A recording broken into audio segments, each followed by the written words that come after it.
जय श्री राम। सभी देशवासियों को मेरा प्रणाम, नमस्कार। जय हिंद, जय भारत, जय माँ भारती। मैं आप सभी को निवेदन करना चाहता हूँ कि कदाचित 16 मार्च को मैंने द कश्मीर फाइल्स फिल्म देखने के बाद, जो कि सत्य घटनाओं पर आधारित थी, एक वीडियो डाली थी जिसमें उसका बड़ा व्यथित रूप मैंने वर्णन किया था। इतनी शीघ्रतापूर्वक ये दूसरी वीडियो में डालूंगा ऐसा मेरा कोई विचार नहीं था, परंतु कुछ घटनाएं ऐसी घटित हुई कि मैं फिर से आपके सामने उपस्थित हूँ।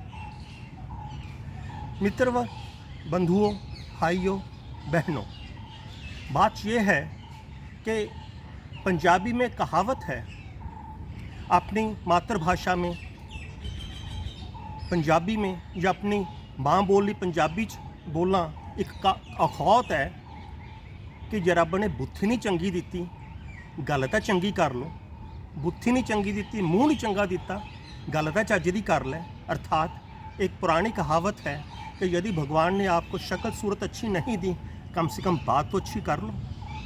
ये बात मैं इस संदर्भ में कह रहा हूँ कि जैसे 2-3 दिन पहले एक घटिया मुख्यमंत्री ने एक घटिया कमेंट पास किया, एक नहीं कई कमेंट्स पास किए कश्मीरी हिंदुओं के ऊपर, उनकी व्यथा के ऊपर, उनका मजाक उड़ाया, परिहास किया उनके साथ, उनके घाव को कुरेदा। बहुत सुनकर मन व्यथित हुआ, मैं आहत हुआ, आक्रोशित हुआ, क्रोधित हुआ कि कोई इतना घटिया बात कैसे कर सकता है, इतना कैसे गिर सकता है। परंतु गिरे हुए मनुष्य के लिए तो कुछ भी संभव है। सो उस आदमी ने अपनी असलियत फिर से सबके सामने जाहिर कर दी, दिखा दी कि वो कैसे हिंदू विरोधी था, है और आगे भी रहेगा, केवल और केवल वोटों की खातिर, एक विशेष वर्ग की वोटों की खातिर। जिस तरह से उस घिनौनी शक्ल वाले आदमी ने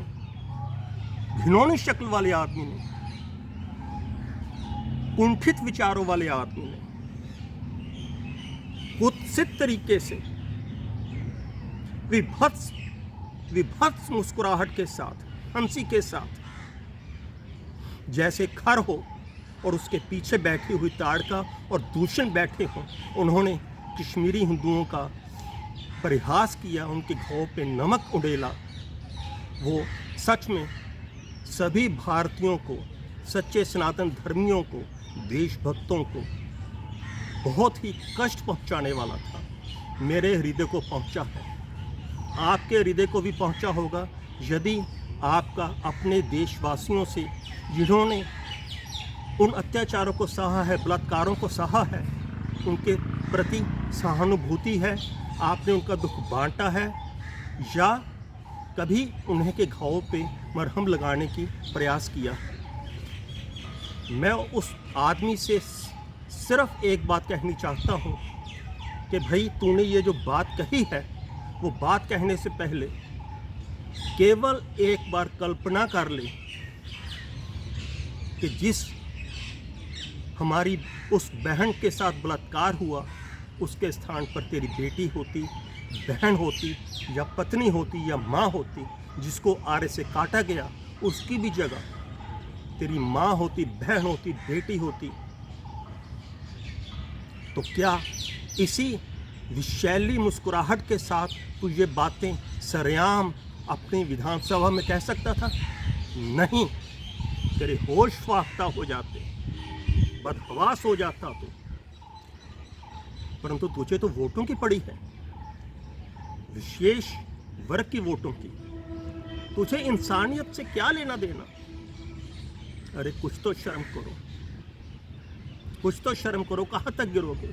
और जो तेरे पीछे वो बैठी हुई ताड़का खीं खीं करके, हाके मार के, राक्षसों की तरह हंस रही थी, वो भी कहीं उन महिलाओं की तरह। उन महिलाओं के स्थान पर स्वयं की कल्पना करके देखो तो क्या यही घिनौनी हंसी उसके होठों पर कायम रह सकेगी? मेरे को सिर्फ यही पूछना है।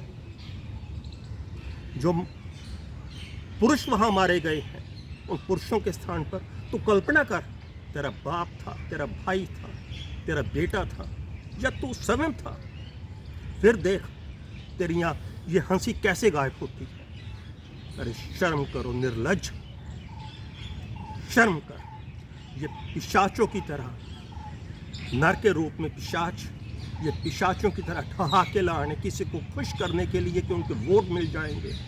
तूने अपने आप को सभी के सामने दिखा दिया है कि तेरी असलियत क्या है। वोटों के लिए तो कितना गिर सकता है, शर्म कर।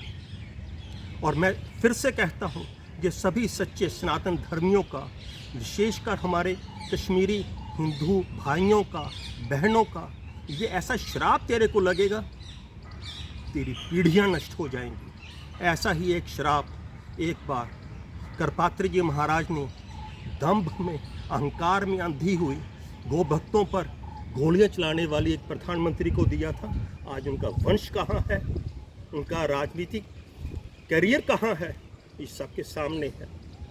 तू तो बहुत अदना सा, बहुत ओछा, बहुत छोटा, बहुत बौना मनुष्य है। तेरा अंत भी बहुत शीघ्र सभी सच्चे देशवासी देखेंगे और फिर तेरी इसी व्यथा पर सब ऐसे ही ठहाके लगाएंगे। जय श्री राम, जय हिंद, जय भारत, जय मां भारती।